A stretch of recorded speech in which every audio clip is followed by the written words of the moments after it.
और बोला करते उसने, वो बहुत कीमती होती थी। अब ये लाल की संत और उनके शिष्य, एक संत के पास 500 शिष्य थे, 500 के 500 लूले लंगड़े भी ले लिए कि सारे की एक एक दौड़ मिलेगी और 5,000 रुपये एक टाइम पर मिलेंगी, सारी मैं रखूंगा, फिर इन्हें बेच कर ठाट कर अपना मेरे पास आएंगे। वह लूले लंगड़े बीमार बीमार मरीज जितने भी वो थे वैसे सारे आंख लिए। तो कहते हैं 64 लाख वो व्यक्ति ना, वहां पर 18 लाख व्यक्ति इकट्ठे हो गए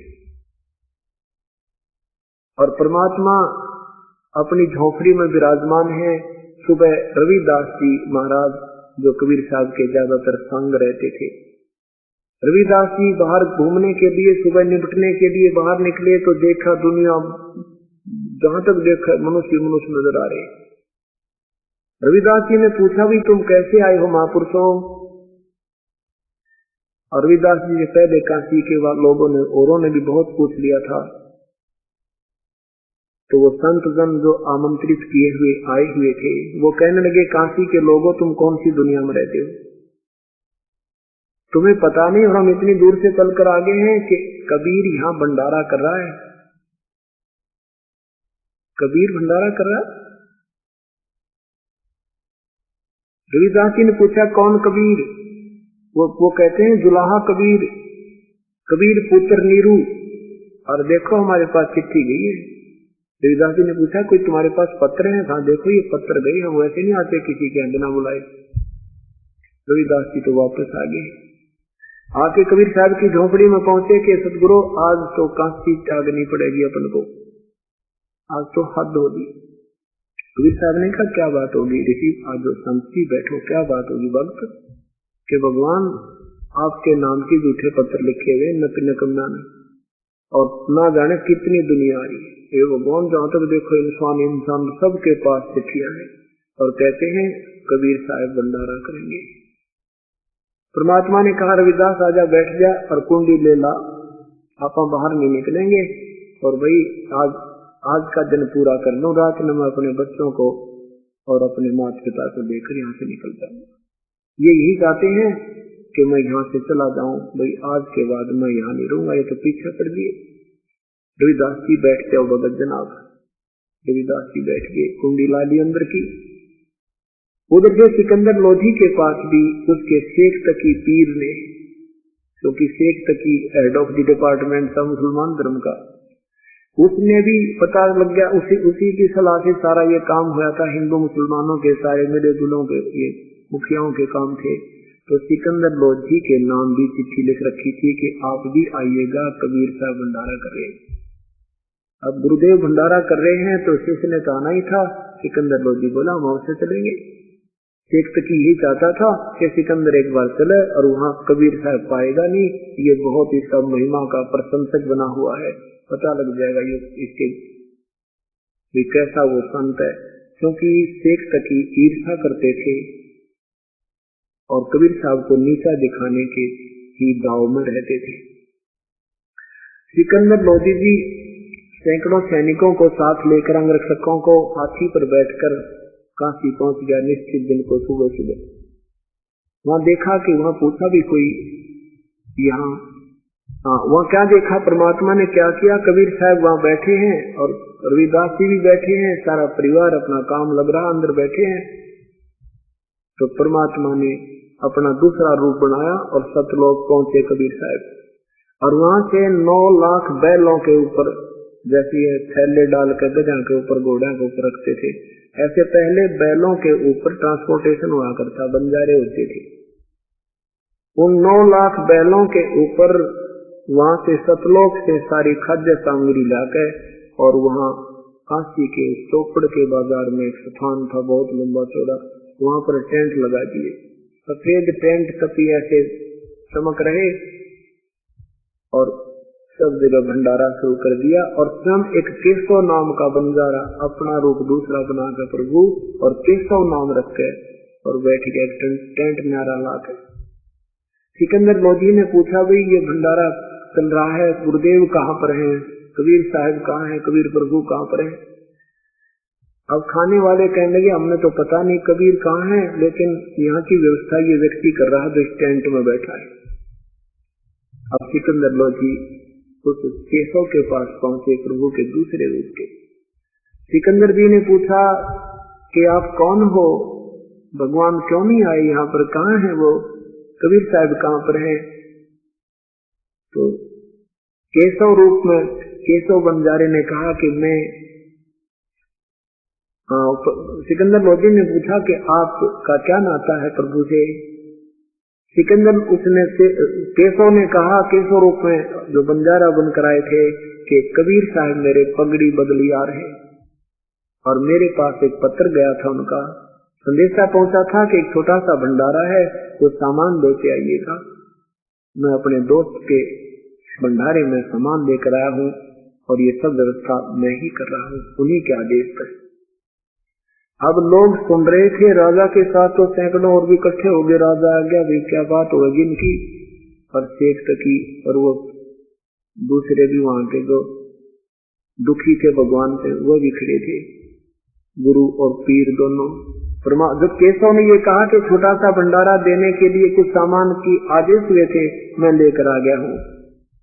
अब उनके दशर चक्कर काटने लग गया कि इतने बड़े भंडार जहाँ 18 लाख आदमी एक समय खाना खा और उसको छोटा सा भंडारा कह रहे हैं, वो तो खिसके पर शेख तकिया नाड़ी था। सिकंदर लोधी ने कहा कि भगवान नहीं आए यहाँ पर। केशव ने कहा कि उनका दास बैठा है, उनकी मौज, आएंगे तब आ जाएंगे, मौज है मालिक की, कभी आओ। तो सिकंदर लोधी ने सोचा कि साहिब के दर्शन किए बिना तो जी लागे नहीं, मन नहीं लगेगा। कहा कि मुझे उसका धर्म का स्थान कहाँ है, मुझे बताइएगा। एक व्यक्ति उनके साथ गया, राजा हाथी पर बैठकर कबीर साहब की झोंपड़ी पर पहुंचा। हाथी से नीचे उतरकर दरवाजा खटखटाया। सिकंदर रविदास जी कहने लगे, भगवान ये तो यहाँ भी आगे दिखे, अब यहाँ पर पहुंच चुके हैं। कबीर साहब ने कहा, रविदास दरवाजा मत खोलना, देखी जाएगी। सिकंदर लोधी ने कहा कि दरवाजा खोलो परवरदिगार, दरवाजा खोलो भगवान। मैं सिकंदर लोधी दिल्ली का बादशाह आपका दास बोल रहा है। बाहर से कहा, अंदर से परमात्मा ने आवाज लगाई कि राजन, आज रात में, आज दिन यहाँ पर रहूंगा, रात को अपने बाल बच्चों को लेकर मैं किसी कहीं और चला जाऊंगा दूर। प्रभु ये मुझे जीने नहीं दे रहे। मैं कहता हूँ भले ये मानते हैं बुरी, अब सब मेरे पीछे पड़ चुके हैं, जन जन को मेरा दुश्मन बना दिया है और मेरे पास आहार कराने को परिवार को भोजन नहीं है और मेरे नाम झूठी चिट्ठी लिख दी है राजन, और 18 लाख व्यक्ति मेरे द्वार पर आ गए, अतिथि आए हैं, मैं कहां से बाहर कराऊं? मेरी बेइज्जती करवानी है इन्होंने। सिकंदर लोधी कहता है, भगवान आप मुझे नहीं बहका सकते मेरे दाता, आप किसी और को तो बहका सकते हो। हे परमात्मा देखो तो आपने कैसे रंग ला रखे हैं। हे परमेश्वर वहां तो जय जयकार हो रही है आपकी, आपने भंडार भर रखे। केशव नाम का बंजारा आपका दोस्त वहां पहुंच चुका है और आपकी जय जयकार हो रही है।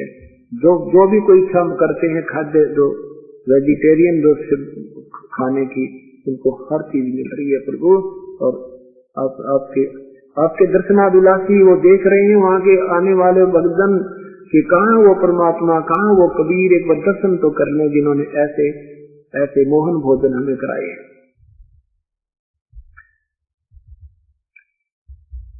सिकंदर लोधी ने कहा कि मुझे एक बार दर्शन तो दे दो मालिक, मैं आपके दर्शन कर लूं। तब परमात्मा ने कहा, रविदास खोल दे दरवाजा। अब सिकंदर जो है दरवाजा खुला, सिकंदर लोधी ने दंडवत प्रणाम किया अपने परमेश्वर के चरणों में मुकुट समेत और चरणों में सिर के कहने लगे, परमात्मा एक बार दर्शन दे दो, बहुत लोग आपका इंतजार करेंगे। हे परमात्मा ऐसा भंडारा, ऐसा सिस्टमैटिक, इतना प्रेम से भंडारा चल रहा प्रभु, देखते ही आनंद आते हैं, आपकी जय जयकार हो रही है। परमात्मा कुटिया से बाहर आए तो कहते हैं आसमान से फूल बरसन लगे, उस परम पिता के ऊपर आसमान से फूल बरसन लगे, सुगंधित फूल। रविदास जी चौर करते हुए अपने प्रभु के साथ पीछे हो लिए। सिकंदर लोधी ने अपने हाथी के ऊपर एक रूम बना दिया करते थे राजा के रेस्ट करने का। उसमें चारों तरफ दरवाजा होता था, वो चारों तरफ का दरवाजा खोल कर ऊपर रखवा दिया, चारों तरफ से खोल दिया उसको, और परमात्मा को अपने हाथी उस अपने ही अंबारी में बैठाकर उस रूम में बैठा दिया, और साथ में रविदास जी को बैठा दिया, और कहा रविदास जी से कहा कि मुझे दे दो सेवा, और मैं कर लूं अपने भगवान पे, आप तो रोज ही करते हो। और सिकंदर लोधी अपने भगवान पर, अपने प्रभु पर तंवर करता हुआ और सारे बाजार में घुमा दिया। वो देख रहे हैं ये कौन है, कि यही तो है कबीर। ये राजा तंवर किस पे कर रहा, कि कबीर पे तंवर कर रहा, कबीर परमात्मा पे कर रहा। दुनिया देख रही है, जय जयकार हो रही है, सारे मेड़े में घूमकर, और फिर आ जाते हैं जहाँ पर केशव रूप में परमात्मा दूसरे डबल रोल में बैठे थे। अब केशव, जो ही केशव ने एक व्यक्ति भेजा कि भगवान को, कबीर साहब को बुला लो, इस टेंट में आ जाए। जो ही वो बुलाने गया तो कबीर साहब जब वहां पहुंचे, उससे पहले ऑटोमेटिकली कहते एक तख्त आ गया आकाश में, अपने आप उस पर बिल्कुल सफेद चादर आ गई, गद्दा बिछ गया, और इतनी सुंदर स्टेज बन गई परमात्मा की वहां विराजमान होने की। उस पर जाकर परमात्मा विराजमान हो गए। दूसरी तरफ केशव रूप में बैठे हैं, दूसरी एक तरफ वो स्वयं कबीर रूप में बैठे हैं, और कहते हैं 8 पैर तक 24 घंटे तक चर्चा चलती रही। प्रश्न करता है केशव, उत्तर देते हैं परमात्मा। अब उन निकम्मों ने तो किया था भगवान के साथ बेइज्जती करने के लिए, भगाने के लिए, और उस दृश्य को देखकर सुनकर तत्व ज्ञान की गोष्ठी को कई हजारों ने उपदेश दिया परम पिता कबीर परमेश्वर के, त्याग दिए वो नकली गुरुओं को।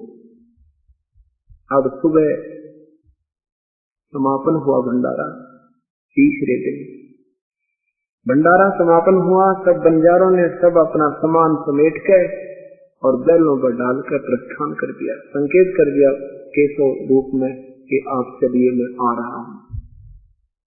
अब सब लेकर के वो बैल और बंजारे, वो जिमाने वाले भी सतलोक से ही हंस आए थे, और सतलोक के ही वो हंसी बैल बने थे, और सतलोक से वो आहार आया था। 18 लाख आदमियों की व्यवस्था सरकार करके दिखा दो 2 घंटे के भीतर, और वो जो मांगे हलवा, कचौड़ी, पकौड़ी, खीर, खांड, सब कुछ पूरी मांडे सारे दर दिए परमात्मा ने आगे। अरे एक असरफी, 5 असरफी, साथ में एक कंबल यानी दोहर। सिकंदर लोधी खड़ा था, साथ में केशव खड़ा है, परमात्मा खड़े हैं, केशव रूप में प्रभु खड़े हैं, और भी दर्शक सैकड़ों की संख्या में सैनिक हैं, दर्शक भी खड़े हैं। क्या देखते हैं कि दरिया को पार करना था उन बैलों ने, और दरिया अपने फुल स्विंग पर बहुत तेज बह रहा था, गंगा को पार करना था। अब क्या देखा कि गंगा बिल्कुल इतना पानी हो गया जैसे घुटनों पानी होता है, और वो बैल और बंजारे पार होते ही वो फिर फुल स्विंग पर होगी, फुल बरगी। अब वो देख रहे हैं उस गंगा के साथ ही वो सत्संग हो रहा था, समागम। फिर देखते हैं कमाल की बात है, एकदम गंगा इतनी डाउन होगी, ये एकदम फिर फुल आ गई। इस पर तो विशेष ध्यान नहीं दिया। फिर देखा भी वो बंजारे गए, केशव से कहा सिकंदर ने कि वो तो बहुत दूर चले गए होंगे आपके बंजारे, आप दूरी बहुत हो जाएगी, आपने जाना नहीं। उसने देखा कि कहाँ चले गए, देखा तो कहीं बंजारे ना बैल कुछ भी दिखाई ना दिया। नहीं तो 18 लाख बैल चले, 9 लाख बैल का लाइन लग जाए तो 4 किलोमीटर में पूरी ना हो, और बहुत दूर तक दिखाई दिया करते हैं। 2 मिनट के बाद ना बंजारे दिखे ना बैल दिखे। और केशव कहता मुझे दूर नहीं होती, मुझे देर नहीं होती। वहां से केशव रूप कबीर परमात्मा में समा गया, वहां अकेले कबीर परमेश्वर है। बोलो सतगुरुदेव की जय। अब शेख तकी क्या कहता है वो निकम्मी आत्मा। सिकंदर लोधी ने कहा कि देख शेख तकी, आपने देखे भंडारे मेरे गुरु जी के। शेख तकी कहता है ऐसे भंडारे हम 100 कर दें। हाँ, ये क्या भंडारा दिया, तो महोत्सा किया उसने। महोत्सा कहते हैं जो मजबूरी में किसी के कहने से, जैसे कोई बूढ़ा मर जाए उसका काज कूज कराया करें, मजबूरी ही हो जाए, उसमें कपड़ा मंगाया करे, एक अंगोछा लाइए सा लाए पतला सा, उसमें पार पार दिखे, ऐसा सामान घटिया पटिया सा लाकर रखा करे। मजबूरी सी में जो करते हैं वो महोत्सव होता है। और जौनार यज्ञ होती है जो खुशी में की जाती है, कोई पुत्र हो जाए या कोई सब विशेष खुशी हो जाती है, उसमें यज्ञ जौनार करते हैं, कोई खुले हाथ पे खर्चा करते हैं। तो परमात्मा आदरणीय गरीबदास साहब जी कहते हैं उस परमेश्वर की उस भंडारे को देख करके पुण्य आत्मा, बड़े लोग, महान आत्मा तो कह रही थी भाई कभी जौनार कर दिया, यानी जो मांगे वही दे रहे थे, ऐसा भंडारा नहीं देखा। और शेख दकी जैसे निकम्मी आत्मा ओछे, वो कहते हैं क्या किया इसने, महोत्सव सा किया है, ऐसे मैं सो कर दूं। तो आदरणीय गरीबदास साहब कहते हैं कोई कहे जग जौनार कही है, कोई कहे जग जौनार करी, कोई कहे महोत्सव, और बड़े बड़ाई करते हैं भाई गाड़ी का डोछा। महान आत्मा ही बड़ाई कर सकते हैं, और ईर्ष्यालु ओछी आत्माएं तो हमेशा गाली ही काटा करते हैं। जब उसने ये शब्द कहा ना कि इसे सैकड़ों कर दूं, मैं क्या जाना जाने क्या कर दूं, इसने क्या किया, महोत्सव किया है, कहते हैं उसकी जुबान बंद होगी, गूंगा हो गया। शेख तकी की जुबान नहीं उठी, उसके बाद वो कति गूंगा हो गया, बहरा हो गया, काना सुनाई नहीं दे रहा। अब परमात्मा कहते ऐसा जुल्म कहाँ रखा, ये जगत जमी आसमान। परमेश्वर ने कुछ नहीं कहा उसको, लेकिन अपने कर्म इतने बिगाड़ दिए जिसका उसको प्रतिफल वहां मिल गया। तो यहाँ परमात्मा कहते साईं इतना दीजिए जिसमें कुटुंब समावे, हम भी भूखे ना रहे, अतिथि न भूख हो जावे। अब परमात्मा के अतिथि 18 लाख आए थे, 18 लाख अतिथि थे, और घर में आटा नहीं था शाम का। अब वो अतिथि 18 लाख 3 दिन तक छुपा दिए उस परम पिता ने। परमात्मा कहते तुम ऐसे रहनी करके देखो, मेरे ऊपर विश्वास करो और आने दो। कहते करते कारण कौन है, कर सेवा निकाम, सेवा में पूजा निष्काम, मत मांगे रोज भगवान से तू, आन दे समय मैं दूंगा तुझे। कहते करते कारण कौन है, कर सेवा निकाम, और मन इच्छा फल देऊंगा जब पड़े मेरे ते काम। अब वहां काम परमात्मा का रोल था। जैसे अभी आपने सुना था वह बहन के लिए जो लोन भी माफ कर दिया उसका, वहां परमात्मा का काम था, क्योंकि वह रो रही थी ये भगवान एक छोटा सा एक कमरा एक रसोई बनिया भी सरकार की एड से 12,000 रुपए मेरे को तो सारी उम्र ना उतरे। और 3 साल उसने नाम लिए, 2-2.5 साल नाम लिए बेचारी ने। तो वहां अपन का विश्वास ऐसा टूट था उस लड़की का, क्योंकि शुरू से वो ऐसे ढंग से लगी। तो ऐसे ही परमात्मा कहते हैं कल के कारण कौन है, कर सेवा निकाम, तू कर निष्काम भाव से, यानी बगैर इच्छा के तू भक्ति करता है, और फल मन इच्छा फल दूंगा जब पड़े मेरे पे काम। जब ईश्वर से काम पड़ेगा कहते आन दे वो रोल मेरा, तो मुझसे पहले ही हाहाकार मचा बैठते हो, उस टाइम को आने दो, मुझे सब ऑपरेशन का पता है, कौन सा कैसे करना होता। इस प्रकार पुण्यात्माओं आप इन कथाओं से सीमित मत रहना, विश्वास करके देखना अपने परम पिता का, आपका बेड़ा पार होगा और सबका पूर्ण उद्धार होगा। बोलो सतगुरुदेव। अब जैसे हम आया है बंजारा के सो आया है, काशी लाया माल अपारा के सो आया है। 9 लाख बॉडी भरी दिसंबर, 9 लाख बॉडी भरी दिसंबर, दिया कबीर भंडारा के सो आया है।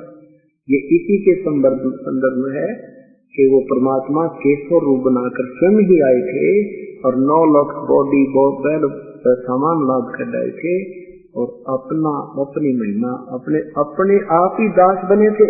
और ऐसे भगत रूप में कहते मैं भगत की ऐसे रक्षा करता हूँ, ऐसे मदद करता हूँ, मैं ऐसे अपने बच्चे के साथ रहता हूँ। तो तुम इतना विश्वास रखो और जो मैं दे रहा हूँ उसमें उस पर तुम प्रसन्न रहो, उसी पे तुम राजी रहो कि मैं जो कर रहा हूँ वो तुम्हारे लिए सही कर रहा हूँ और कभी कोई ऐसी आंट डांस आओगी, फिर देखिए मेरे हाथ, आप खड़े खड़े देखते रह जाओगे, भगवान यू होया तो है कैसे मेरे मालिक, स्वप्न में नहीं सोच सकते, वो काम आपका कर देगा। इसलिए परमात्मा की ओट दिया करते हैं कि हमारे ऊपर आने वाली आपत्तियां हल्की होकर टल जाए। अब आपको प्रभु मिल गया है, रास्ता मिल गया, पर ये समय कितना आएगा आपको ये विश्वास हो जाएगा कि कबीर परमात्मा है, उसके बाद आपकी बक्सी रूपी गाड़ी शुरू होगी, जिससे आपको ये विश्वास हो जाएगा कि सचमुच ये कबीर परमात्मा है, ये पूर्ण ब्रह्म। और फिर ये मंत्र ये आपको रोज लाभ दिया करेंगे, ऐसे आपका 101 पीढ़ी का उद्धार ईब होगा। बोलो सतगुरुदेव।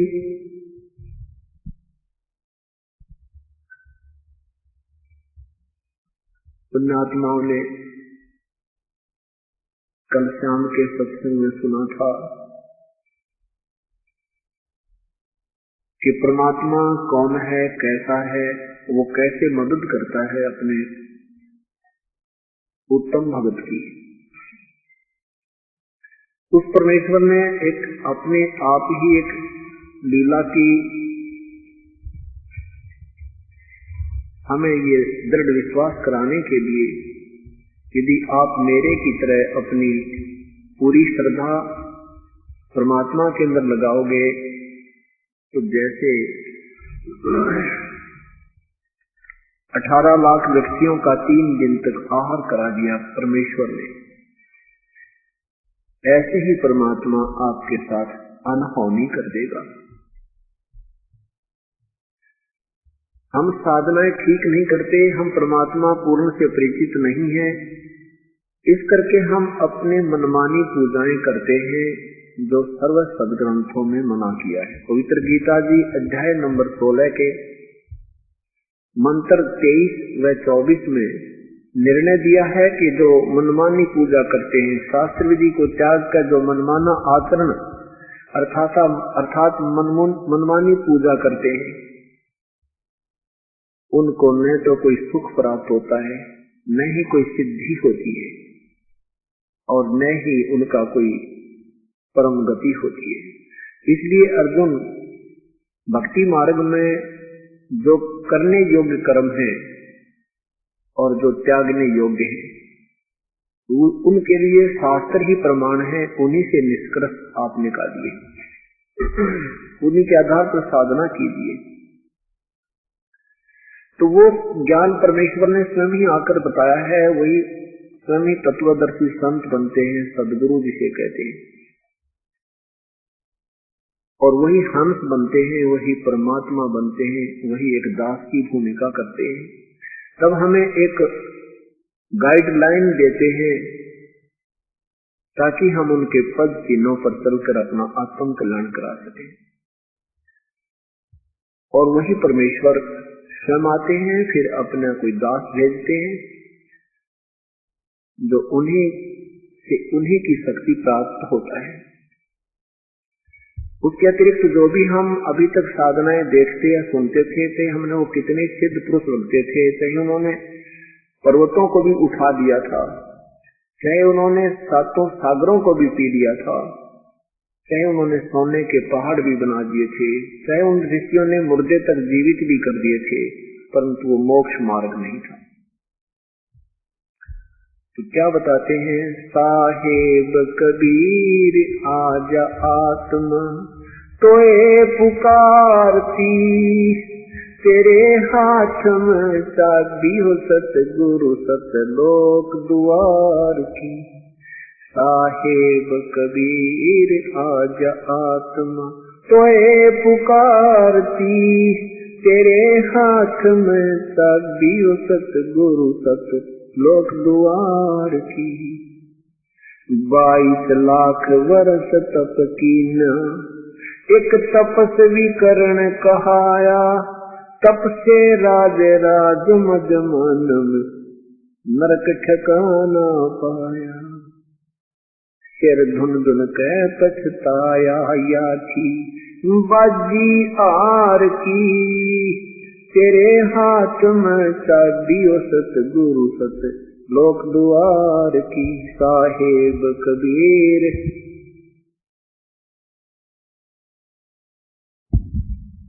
तेरे हाथ में चाबी हो सतगुरु सतलोक द्वार की। योग विधि से सुख देव ऋषि तीनों लोक फिर आवे, उड़ा कर पक्षी की तरिया नहीं मोक्ष द्वारा पावे। योग विधि से सुख देव ऋषि तीनों लोक फिर आवे, उड़ा कर पक्षी की तरिया नहीं मोक्ष द्वारा पावे। हठ योगी भव भटका खावे न पावे युक्ति सबद सार की। तेरे हाथ में चाबी हो सतगुरु सतलोक द्वार की। साहेब कबीर आजा आत्मा तो है पुकारती। तेरे हाथ में चाबी हो सतगुरु सतलोक द्वार की। 5 वक्त नमाज गुजारे, 5 वक्त नमाज गुजारे, करे श्याम को खूना, बिना बंदगी बोक बनेंगे रहे जुनम जुनम। 5 वक्त तो नमाज करे, फिर करे श्याम को खूना, बिना बंदगी बोक बनेंगे रहे जुनम जुनम। खरदे ही धर अपला तो नव मिट्टी दोव कुमार की। तेरे हाथ में चाबी हो सतगुरु सतलोक द्वार की। साहेब कबीर आज आत्मा तो है पुकारती। तेरे हाथ में चाबी हो सतगुरु सतलोक द्वार की। वेद पुराण शास्त्र पढ़ते, कथा करे चतला के, गीता जी का सार सुनावे ये मीठी बात बना के। वेद पुराण शास्त्र पढ़ते, कथा कहे चतला के, गीता जी का सार सुनावे मीठी बात बना के। महाभारत रामायण समझा के, कथा करें उस काल करतार की। तेरे हाथ में चाबी हो सतगुरु सतलोक द्वार की। साहेब कबीर आजा आत्मा तो है पुकारती। तेरे हाथ में चाबी हो सतगुरु सतलोक द्वार की। तीर्थ व्रत साधना करते, आस्था चारों धाम की। कोट यज्ञ अश्वमेघ कर न जाने, महिमा सत्य नाम की। तीर्थ व्रत साधना करते, आस्था चारों धाम की। कोट यज्ञ अश्वमेघ कर न जाने, महिमा सत्य नाम की। नाम बिना बेकाम की, ये संपत्ति संसार की। तेरे हाथ में चाबी हो सतगुरु सतलोक द्वार की।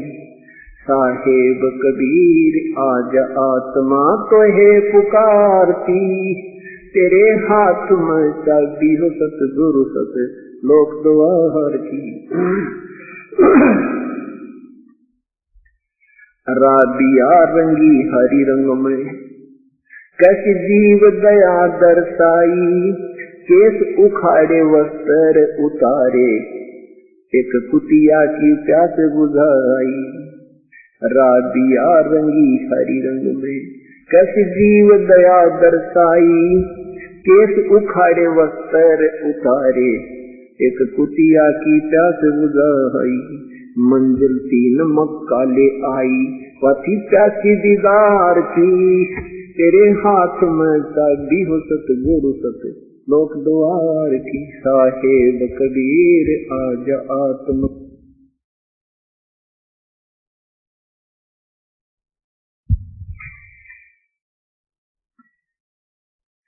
राबिया से वही बंसुरी, फिर गण का ख्याल बनाया।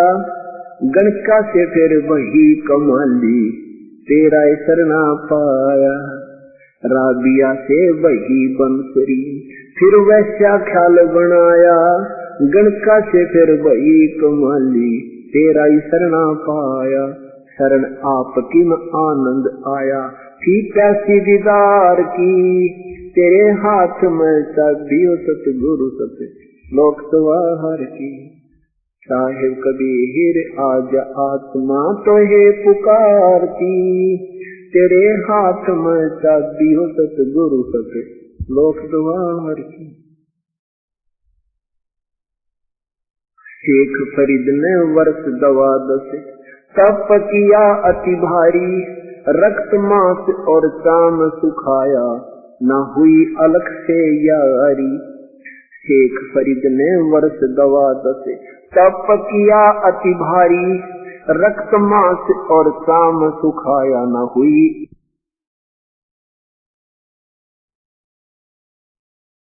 के हाथ में चाबी हो सतगुरु सतलोक द्वार की। साहेब कबीर आज आत्मा तो है पुकारती, तेरे हाथ में चाबी हो सतगुरु सतलोक द्वार की। गोरखनाथ रिद्धि सिद्धि में फूला नहीं समावे, मुर्दे तक को जीवित कर कयो काल भक्ति दरड़ावे। गोरखनाथ रिद्धि सिद्धि में फूला नहीं समावे, मुर्दे तक को जीवित करके काल भक्ति दरड़ावे। रामपाल सतगुरु की शरणा पावे, डोरी मकर तार की, तेरे हाथ में चाबी हो सतगुरु सतलोक द्वार की। साहेब कबीर आज आत्मा तो है पुकारती, तेरे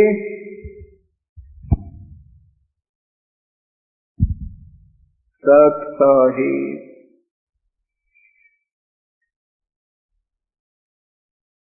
परमेश्वर ने स्वयं आकर के अपनी महिमा बताई, अपने सचखंड सतलोक के विषय में स्वयं ही जानकारी दी। उस परमेश्वर की वाणी को न समझकर हमने उन संस्कृत के ज्ञाताओं के ऊपर विश्वास ज्यादा किया, क्योंकि हम उन्हें वेदों और सदग्रंथों के ज्ञाता मान रहे थे,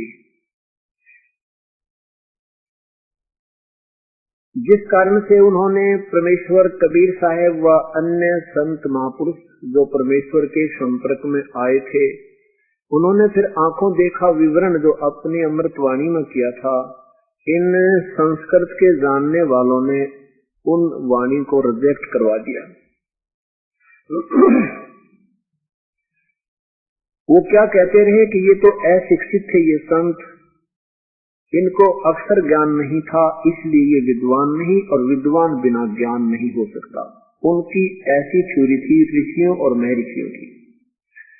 इन संतों ने हमें परमेश्वर ने, कबीर परमेश्वर ने, और साथ में जो उनके संपर्क में उनका साक्षात्कार जिन महापुरुषों ने हुआ, उन्होंने ये बताया है कि अक्षर ज्ञान, भाषा का जो ज्ञान है वो एक अलग चीज है, और आत्म की तत्व ज्ञान कोई और चीज है। जैसे भाषा का कार्य होता है अपने विचारों को दूसरे तक पहुंचा देवे। अब जैसे कोई संस्कृत जानता है, वो संस्कृत का विद्वान है, उसको इंग्लिश नहीं आती है तो इंग्लिश का विद्वान वो नहीं है, अर्थात वो फिर भी ज्ञानी नहीं है। और किसी को इंग्लिश आती है तो उसको फिर मराठी नहीं आती है, किसी को मराठी आती है तो उसको पंजाबी नहीं आती है, किसी को पंजाबी आती है तो हिंदी भाषा नहीं आती है। परमात्मा का कहने का तात्पर्य यह है कि जो तत्व ज्ञान है वो किसी भी लैंग्वेज में, किसी भी भाषा में हमें मिल जाए। बात उससे बनेगी परमेश्वर के विषय में, वो कैसा है, कौन है, कैसे उसकी प्राप्ति होती है। ये तत्व ज्ञान, ये सार ज्ञान, ये वास्तविक ज्ञान हमें किसी भी भाषा में मिल जाए, वहीं से प्राप्त करने में हमारा हित होता है।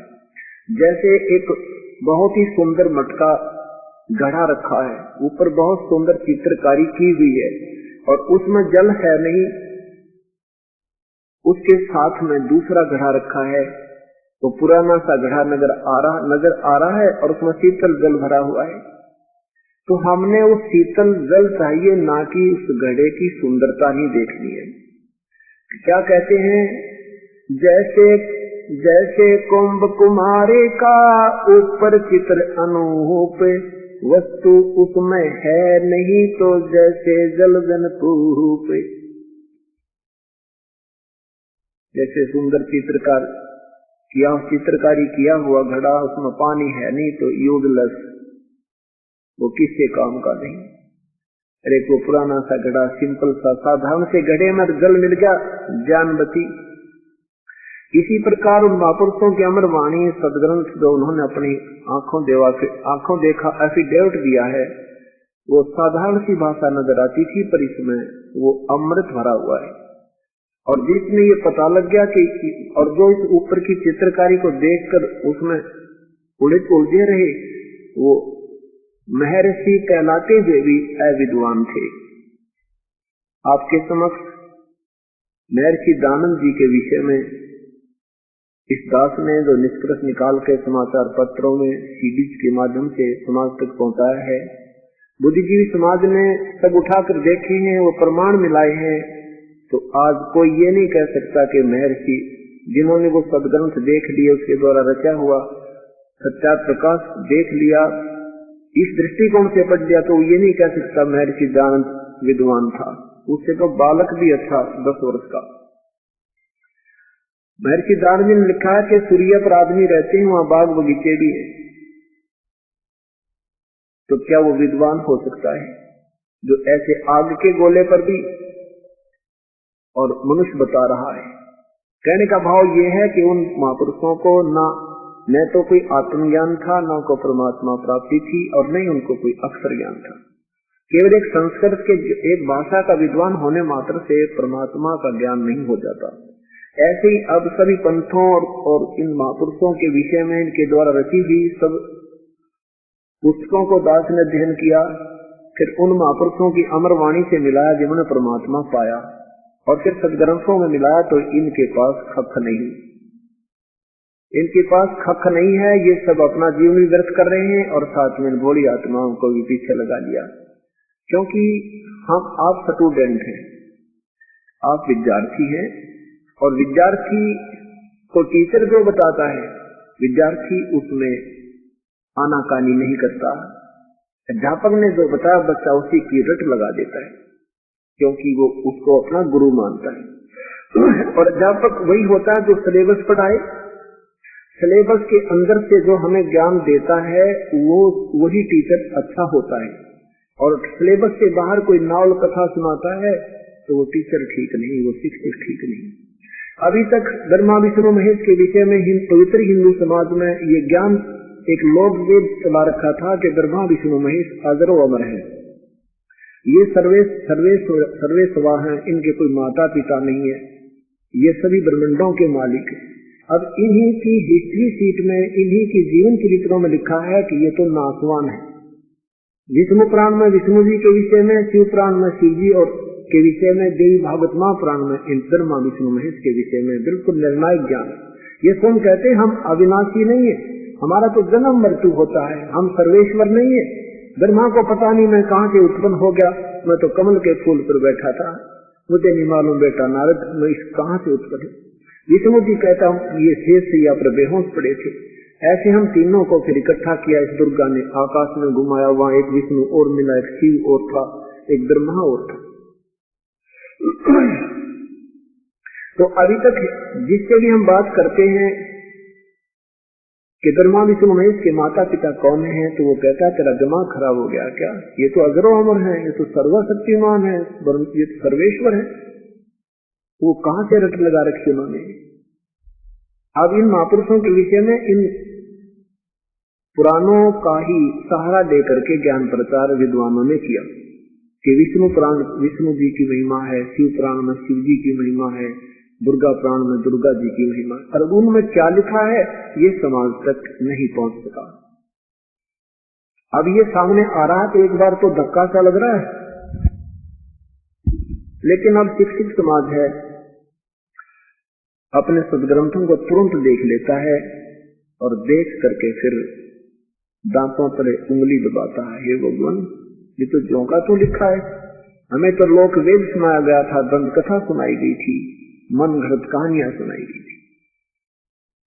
इसी प्रकार जब तक हमें स्वयं ज्ञान नहीं होगा, ये संत अपना न्योय डोला बनाए रखेंगे, ये ऐसे चक्कर कटाते रहेंगे। इनको स्वयं ज्ञान है नहीं, ये प्रभुता के भूखे हैं और दुनिया को गुमराह करके दोषी हो रहे हैं, इनको महापाप लगेगा। अब कोई व्यक्ति जा रहा है, उसको दिशा कोई गलत बता दे, उसके रास्ते से गुमराह कर दे, तो उस जैसा पापी कोई नहीं होता। इसे अनमोल जीवन को बर्बाद कर किया जा रहा है। हम अपने सदग्रंथों के अनुसार साधना करेंगे और अधिकारी संत से उपदेश लेकर चलेंगे तो जीव सफल होगा, नहीं तो आपका यह जीवन व्यर्थ हो जाएगा। दास को कोई शौक नहीं था। यदि ये मार्ग इन संतों के पास होता तो दास बिल्कुल सिर में दर्द नहीं करता और ना ही किसी के विषय में कोई टिप्पणी करता। जब दास को स्वयं ज्ञान हुआ कि सचमुच जो शास्त्र के विरुद्ध ज्ञान दिया जा रहा है और सदग्रंथ कहते हैं कि शास्त्र विधि त्याग का जो मनमानी पूजा करते हैं उनको कोई लाभ नहीं होता, बस इतना सा दास का उद्देश्य है। जैसे एक समय एक कथा आया करती कि एक बच्चा था, स्कूल में पढ़ता था, उसने देखा पटड़ी टूटी हुई है और रेल आ रही है, उसमें हजारों यात्री हैं। उसने अपना कमीज निकाल कर ऐसे जोर जोर से हिलाना शुरू कर दिया, चिल्लाना शुरू कर दिया। तो कहते हैं उस ड्राइवर ने शंका होगी कि ये बालक क्यों चिल्ला रहा है, उसने गाड़ी रोक दी। गाड़ी रोक कर देखा तो आगे सामने पटरी टूटी हुई थी और उस बच्चे ने हजारों व्यक्तियों की, यात्रियों की जान बचा दी। आज दास ये कमीज निकाल कर हिला रहा है और कोई संकेत समझ जाएगा तो जान बच जाएगी आपकी। इतना सा काम है बस। नहीं तो उतर कर देख लो अपने सदग्रंथों में, हम पेपरों में निकाल रहे हैं, समाचार पत्रों में, उन्हीं महापुरुषों की पुस्तक रखी हुई पुस्तकों के पृष्ठ और अध्याय साथ लिख रहे हैं और पुस्तक उनके पास में अपनी देख तो ले, एक बार गाड़ी रोक के और ठीक है तो चले जाना, लगे रहना उन साधनों पे, कोई मना नहीं किया। इस प्रकार दास का प्रयत्न देखो परमात्मा कब सफल करेगा। ये होगा क्योंकि पहले तो अपने पूर्व जैसे शिक्षित थे, ये गुरु लोग आपस में लड़ा मारते थे हमें, वो झूठ बोलता है, अपने मजहब के बारे में ऐसे बोलता है। अब अपने मजहबों के इतिहासों में ऐसा ही लिखा जैसा दास बोलता है, इसलिए सबको स्वीकार्य हो रहा है। तो क्या बताते हैं, सतगुरु गुरु बिन काहू न पाया ज्ञाना, ज्यों थो था घुस छड़े किसाना, गुरु बिन वेद पढ़े सो प्राणी, समझे न सार रहे अज्ञानी। संत के बिना, सदगुरु के बिना कोई भी सदग्रंथों को नहीं समझा सकता। जिसमें पुण्यात्मा आपको ये पूर्ण ज्ञान हो जाएगा तो आपको पृथ्वी पर कोई संत आज के दिन दिखाई नहीं देगा, क्योंकि अब हम बालक हैं, हमारी बुद्धि अभी इतनी तैयार नहीं है भक्ति मार्ग में। तो हमने ये सभी संत नजर आते हैं जिसने लाल पीले कपड़े पहन लिए, दाढ़ी बढ़ा ली, बाल रखा लिए या मुंड मुड़ा लिया, तिलक लगा लिया, माला पहन ली, कोई डोंग करके गांव का गोरा बैठ गया, दूना ला लिया, या इसने 4 बातें सीख ली, मीठी मीठी बात कथा सुनानी सीख ली। हमने सारे संत नजर आते हैं क्योंकि हमारे पास उनको तोलने का, उनको नापने का कोई आधार नहीं है। जिस समय हमारे पास सदग्रंथों का ज्ञान आधार हमारे पास होगा, फिर उस ISI मार्ग से हम उस फीते से नापेंगे इनको, ये सारे कति वर्ष पाओगे आपको। और उसी लिए आपको इस सदग्रंथ से परिचित करना चाहता है ये दास, सदग्रंथों के ज्ञान से परिचित कराना चाहता है ताकि तुम स्वयं निर्णय कर सको। एक समय की बात है, एक दो सेठ थे, उस छोटे भाई की मृत्यु होगी और छोटे भाई के 2 पुत्र थे। उनकी मम्मी ने कहा कि बेटा तुम्हारा पिता सिर पर रहा नहीं, तुम बालक हो, 17-18 साल की आयु तुम्हारी है, आप अपने ताऊ जी के साथ व्यवसाय में पार्टनरशिप कर लो और बेटा उनके साथ काम सीख कर फिर अपना काम न्यारा कर लियो, अभी तुम सफल नहीं हो पाओगे। और मेरे पास ये लाल रखे पुत्र, ये लाल ले जाओ, पैसा मेरे पास नहीं है, आपके ताऊ जी से कहो कि इस पैसे को लालों को गिरवी रख के और हमारा हिस्सा कर ले। दोनों बच्चे माँ के द्वारा दिए हुए लालों को लेकर के छुपा करके और कहाँ पहुंचे? ताऊ जी के पास। और कहा, ताऊ जी हमारी माँ ने ऐसे ऐसे कहा है, हमारे पिताजी रहे नहीं, हम अभी बालक हैं, 16 और 18 साल की आयु के, और हमारे पास पैसा नहीं है ताऊ जी, मेरी माँ ने ये लाल दिए हैं मेरे पिताजी के समय के रखे हुए, इनको आप गिरवी रख लो और जब हमारा पैसा हो जाएगा हमारे पास हम इनको छुड़वा देंगे। अब उस सेठ ने बड़े, उनके ताऊ जी ने देखा, देखकर उन लालों को वापस ही उस पोटली में बांध कर उन बच्चों से दे दिया, बेटा ये तो ले जाओ, रखा हो वापस, ऐसी कोई बात नहीं, और फिर कभी आवश्यकता पड़ेगी तो मैं इन लालों को मंगवा लूंगा, अभी मेरी उधार बहुत चलती है, आ जाओ बेटा मेरे साथ तुम हिस्सा कर लो। तो उन्होंने अपनी माँ से आके कहा, माँ ताऊ जी ने ऐसे ऐसे कहा है। माँ ने कहा, बेटा लाओ मुझे दे दो वापस, और जब भी तुम्हें चाहिए सुरक्षित ले लेंगे, कभी ले लेना, ये लाल मैं चौकस रखूंगी। अब वो ताऊ जी उन दोनों बच्चों को दूसरे शहरों में ले गया, वहां से सामान खरीदा, सौदा किया, उन बच्चों के हाथों से उन लालों की का आदान प्रदान करवाना चाहा कि ताकि ये बच्चे स्वयं लाल से परिचित हो जाए। एक दिन उस सेठ ने एक लाल दिया उन बच्चों को कि ले बेटा ये लाल उस सेठ को देकर आओ जिससे 50,000 का सौदा हमने उधार लिया है, उसको कहना कि हम अपना लाल छुड़वा लेंगे और आपको पैसे दे जाएंगे। दोनों बच्चे गए, सेठ से ताऊ जी की कही हुई बातों को दोहराया। सेठ जी ने एक जौहरी बुलाया, जौहरी से कहा कि देखना ये लाल खरा है या खोटा है। उस जौहरी ने कहा कि ये लाल नहीं है सेठ जी, ये तो लालड़ी है, लाल तो 9 करोड़ रुपए का होता है और ये तो 200 रुपए की भी कोई ना। सेठ ने वो लेकर लालड़ी और सड़क पर फेंक दी गली में और कहा उन बच्चों से कि तुम्हारा ताऊ जी बेईमान हो गया है, अब वो धोखेबाज हो गया है, ऐसा आदमी तो नहीं था, उसके मन में क्यों खोट आया, उसने ये नकली लाल कैसे मेरे पास बेच दिया, क्या वो मुझे ठगना चाहता है। ऐसी ऐसी कई ऊट पटांग बातें कही। अब लड़के वो दोनों बच्चे उस लाल को उठाकर अपने ताऊ जी के पास मायूस होकर आए और कहने लगे, ताऊ जी वो सेठ तो बहुत निकम्मा आदमी है, उसने तो बहुत ही अभद्र व्यवहार किया है और एक आदमी से पूछा कि देखना ये लाल है कि नहीं, उसने कहा ये लाल नहीं है, ये तो लालड़ी है। और सेठ जी ने ताऊ जी बहुत गलत बातें की कि तुम्हारा ताऊ जी बेईमान हो गया है क्या, ऐसा व्यक्ति तो नहीं था वो। अब उनके ताऊ जी को पता था कि उसने कौन सी दवाई दी है बच्चों को, उसको पता था कि सचमुच मैंने इनको लाल नहीं दिया था, लालड़ी दी थी।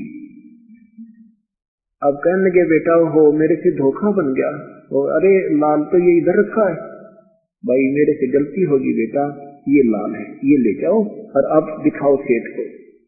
अब दोनों गए और कह देना कि मेरे ताऊ जी को धोखा लग गया सेठ जी, मेरे ताऊ जी ऐसे आदमी नहीं है। अब दोनों बच्चे गए और सेठ जी से कहा, देख सेठ जी मेरे ताऊ जी को धोखा लग गया था, मेरे ताऊ जी ऐसे व्यक्ति नहीं है जैसे तू कह रहा था, उन्होंने ना धोखे से लालड़ी दे दी, लाल के धोखे में, ये देखो देखो ये लाल दिया मेरे ताऊ जी ने। अब सेठ जी ने फिर वो जौहरी बुलाया, जौहरी ने कहा हाँ ये लाल है, देखो ऐसा होता है लाल। अब सेठ बोला, देख तुम्हारी आंखें हैं, ये होता है लाल। अब वो लाल रख लिया सेठ जी ने। अब दोनों बच्चे आ गए, अब बच्चों को भी पता लग गया लाल और लालड़ी का कि इसमें कितना अंतर होता है। सेठ जी अपने दोनों भतीजों को लेकर के अपने स्वदेश लौट आया। आके सेठ जी ने कहा, जाओ पुत्र अपनी माँ से वो लाल ले आओ और अब उनको गिरवी रख देंगे, उधार बहुत होगी पुत्र। दोनों बच्चे भागे गए।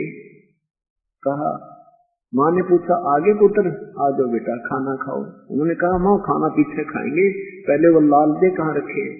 ताऊ जी ने लाल मंगाए हैं, गनी उधार होगी है, इन गिरवी रखेंगे। माँ ने कहा, ले बेटा तुम्हारे लिए रखे थे, ले जाओ। वो यूं की नो पोटली पकड़ा दी बच्चों ने वही देख लिया कि देख चले ये लाल है कि लालड़ी। क्या देखा उन्होंने, वो लाल नहीं था एक भी, वो 2-3 जो डले रखे थे वो सारे लालड़ी थी। अब उन बच्चों ने वही पटक दिए माँ के सामने और कहा, माँ तो भी बहुत बोली है, ये तो लाल नहीं है लालड़ी है माँ, ये तो लालड़ी है, ये तो 200 रुपए की भी नहीं है और लाल तो 9 करोड़ रुपए का होता है। अब माता जी कहने लगी, बेटा मुझे तो मालूम नहीं, तेरे पिताजी के समय के रखे थे, मैंने सोचा ला लिए होंगे। अब दोनों बच्चे ताऊ जी के पास आए और सेठ को पता था कि ये बच्चे आपको पहचान लेंगे, मुझे कहना ना पड़ेगा। अब दोनों बच्चों ने आकर कहा, ताऊ जी मेरी माँ है ना, वह बिल्कुल सीधी सादी सी है, उसको बेचारी को पता ही नहीं लाल और कैसे होते, लालड़ी कैसे होते। ताऊ जी वो लाल नहीं थे, वो तो लालड़ी है सारी की सारी। अब सेठ जी ने कहा, बेटा ये उस दिन भी लालड़ी थी जिस दिन तुम मेरे पास लेकर आए थे, और उस दिन अगर मैं कह देता ये लाल नहीं है, तेरी माँ भी नहीं कहती कि मेरे सिर पर धनी नहीं रहा, हमारा कोई है नहीं आगे पीछे, इसलिए हमारे लालों को भी लालड़ी बताने लगे। शुक्र है बेटा तुम सम फैसला कर लिया। तो अब ये दास ये चाहता है कि ऐसा ज्ञान दें समाज को कि ये आप स्वयं निर्णय कर लो, लाल और लालड़ी का, सत्य और असत्य ज्ञान का आप स्वयं निर्णय कर सकें। इसलिए दास ने 2-3 पुस्तकें बनाई हैं, जो बुद्धिजीवी होगा उन दोनों को पढ़ने के बाद स्वयं निर्णय कर लेगा। और जिन्होंने नारीपना करना है वो तो भगवानों के साथ भी ऐसे खसते रहे थे, उनका तो इलाज परमात्मा ही करेगा। तो इस प्रकार जब हम इस तत्व ज्ञान से परिचित हो जाएंगे, फिर हमें ब्रह्मा जी भी डगमग नहीं कर सकते। आज इस दास का 10 वर्ष का बच्चा जिसने 2 वर्ष नाम लिए होगे सत्संग सुन रहा है, इन सब विद्वानों को फेल कर देगा 2 मिनट में। ऐसा ये ज्ञान है, क्योंकि ये ज्ञान वो है जो सदग्रंथों में हमारा पहले ही प्रमाणित था, और उन महापुरुषों ने जिन्हें परमात्मा साक्षात्कार हुआ है उनकी अमर वाणी में भी ज्यों का त्यों लिखा है। लेकिन इसको हम समझ नहीं सके, क्योंकि हमने गुरुओं के भरोसे छोड़ रखा था कि ये डिसीजन पढ़ रहे हैं सदग्रंथों को, ये हमें उसमें से सरलार्थ करके सीधी भाषा में हमारी लैंग्वेज में सुना रहे हैं। हम इतना हिम्मत नहीं है कि उन सदग्रंथों को समझ सके। सदग्रंथों को वही समझ सकता है जिस पर परमेश्वर की कृपा होती है। तो परमेश्वर ने इस दास के ऊपर कृपा की है, नहीं तो दास पहले हनुमान पुजारी था, श्री कृष्ण जी से अतिरिक्त किसी शक्ति को नहीं मानता था, मंगलवार का व्रत रखता था, जन्माष्टमी का व्रत रखता था, गीता जी का नित्य पाठ किया करता। और जिसने ये तत्व ज्ञान से परिचित हुआ तो वो बुरे नहीं लगते, उनकी सतीथि का ज्ञान हो गया। ब्रह्मा विष्णु महेश हमें बुरे नहीं लगते, लेकिन उनकी सतीथि से हम परिचित हो गए। आज पूरा भक्त समाज वर्तमान में अपने सदग्रंथों से परिचित न होने के कारण किस स्थिति में है। जैसे आज से 60 साल पहले हिंदुस्तान में अशिक्षितता थी। हम छोटे छोटे थे जब, तो उसमें गांव में कोई अधिकारी आता था, सिर पर टोप पहन कहा करते ये अधिकारी, तो क्या कहते थे ग्रामीण के साहब आया हुआ है, साहब आया है। और उनको ये नहीं मालूम था ये साहब है कौन सी सतीथि का, ना उनको ये पता था ये कौन सा साहब है, ये तहसीलदार साहब है, पटवारी साहब है, कोई कानूगो साहब है, या ये कोई एसडीएम साहब है, या कोई किसी नहर महकमे के आते थे, उनको ये नहीं मालूम था ये किस लेवल का साहब है, ये जेई साहब है, एसडीओ साहब है, कोई एक्शन साहब है, साहब आ रहा था। तो आज हम इस स्थिति में हमने भगवान भगवान सुना है, पर नो ना दे रहा वो कौन सा भगवान किस स्थिति का है, कितनी शक्ति है प्रभुओं में। तो इस तत्व ज्ञान से ये पूर्ण निर्णय हो जाएगा। आज हिंदुस्तान का बच्चा बच्चा शिक्षित है, उनको सबका पता है कि पटवारी की कितनी पावर है, तहसीलदार की क्या पावर है, एसडीएम की क्या पावर है, डीसी की क्या पावर है, और कमिश्नर की क्या पावर है, मंत्री की क्या पावर है, मुख्यमंत्री की क्या पावर है, और प्रधानमंत्री क्या पावर। तो अब कोई बुरा नहीं लगता हमने कि छोटे कर्मचारी या अधिकारी बुरे हैं, लेकिन इनकी स्थिति से परिचित हो गए। हम पहले सीएम लेवल की एप्लीकेशन और पटवारी का दिया करते, वो पता कैसे कर सकता था। तो आज हम जो भगवान से परिचित होने से, तत्व ज्ञान से परिचित होने से हमने राम राम सुना है, हमने अल्लाह गॉड रब तो सुना है पर न्यों ना दे रहा। वो रब है कौन सा जिससे हमारा सारा काम सरे? तो वो पूर्ण ब्रह्म है, सतपुरुष है। इसके साथ साथ इस तत्व ज्ञान में अब आपको बताया जाएगा कि 22 लाख वर्ष तप किया, एक तपस्वी करण कहाया, तप से राज मदमानम, फिर नरक ठिकाना पाया। ये नियम है, तप से राज मदमानम, जन्म तीसरे सुतर समानम, तपेश्वरी तो नरकेश्वरी, नरकेश्वरी तपेश्वरी तो राजेश्वरी, राजेश्वरी तो नरकेश्वरी। एक कर्ण नाम का एक साधक था, 22 लाख वर्ष तप किया। उसने सोचा तेरे जैसा तपस्वी ना कोई हुआ ना हो सकता है। और ये कुदरती बात है, जिसने 10 रुपए अधिक दान कर दिए उसमें वो एम होए बिना रह को नहीं। जिसने 2 घंटे ज्यादा भजन कर लिया वो नहीं सोचेगा तेरे जैसा साधक नहीं। परमात्मा कहते हैं इस लफड़े में नहीं पड़े, अपना कल्याण करो, भक्ति करो, जितना करते हो आपके लिए है। शास्त्र अनुकूल करते हो तो लाभदायक है, शास्त्र अनुकूल विरुद्ध करते हो तो व्यर्थ है। तो इसी प्रकार उसने मान लिया कि तेरे जैसा कोई तपस्वी नहीं हुआ। तो उसका जब समय आया तो उसको पार्षद लेकर के विमान में बैठा कर चले। उसके मन का भ्रम तोड़ने के लिए उन पार्षदों ने वहां रोक दिया विमान एक स्थान पर जाकर, और कहा तपस्वी जी ये एक बहुत बड़ी शिला है, बहुत लंबी चौड़ी, उसके चारों तरफ गैलरी बना रखी। ऐसे कहा कि इसमें एक परिक्रमा देकर आओ इस शिला की, और फिर आगे चला जाएगा, ये नियम है।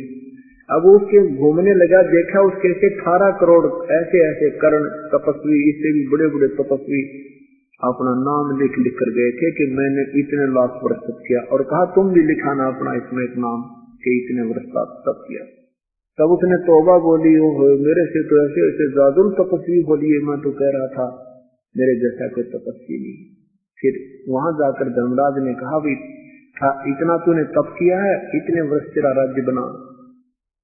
राज्य भोग कर वापस गया तो कहा एक तो गधा बन। तो वो कहता है मुझे गधा क्यों बनाया जा रहा है? नादान सत भक्ति करने भेजा था, वो भक्ति की नहीं, ये शास्त्र विरुद्ध साधना के डले डोलिए। तो जा अपना नरक में पड़, उस नरक में जा। तो ऐसे कहने का तात्पर्य है कि हमें शास्त्र साधना करने का शौक घना चढ़ गया।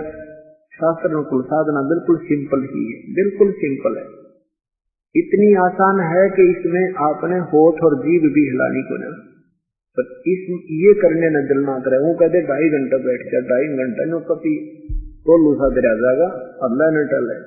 और भक्ति करना वो सिमरन अब दिया आपको, अब करके देखो कितना कर पाओगे सतनाम के जाप को। मन कभी इधर भागेगा कभी इधर भागेगा, जैसे इसका कोई बिजली गिर गई है। और उस पर उल्टा काम कितना करवा ले, खड़ा होगा तब कर ले 12 साल तक, उल्टा सिर कर लेगा, कावड़ लेन की खातिर फुदर वहां पहुंच जाएगा, पैरा में छाले पड़ जाएंगे, कति नहीं उल्टा है। और बिल्कुल साधारण सा नाम है, नाम उठत नाम बचत नाम सोत जागवे, नाम खाते नाम पीते नाम से लाजवे। जिन भी महापुरुषों ने परमात्मा पाया उन्होंने हाथ योग नहीं बताया, ना कान बंद करके ना आंखें बंद करके इन अनहद में नहीं उलझाया। उन्होंने अपने कार्य भी किए, बच्चों का पालन पोषण भी किया, अपनी खेती की, किसी ने जूते बनाए, किसी ने नौकरी की, और भक्ति भी की और मुक्ति पाई। लेकिन शास्त्र संतों ने हमें डले डुआन की आदत घेर दी।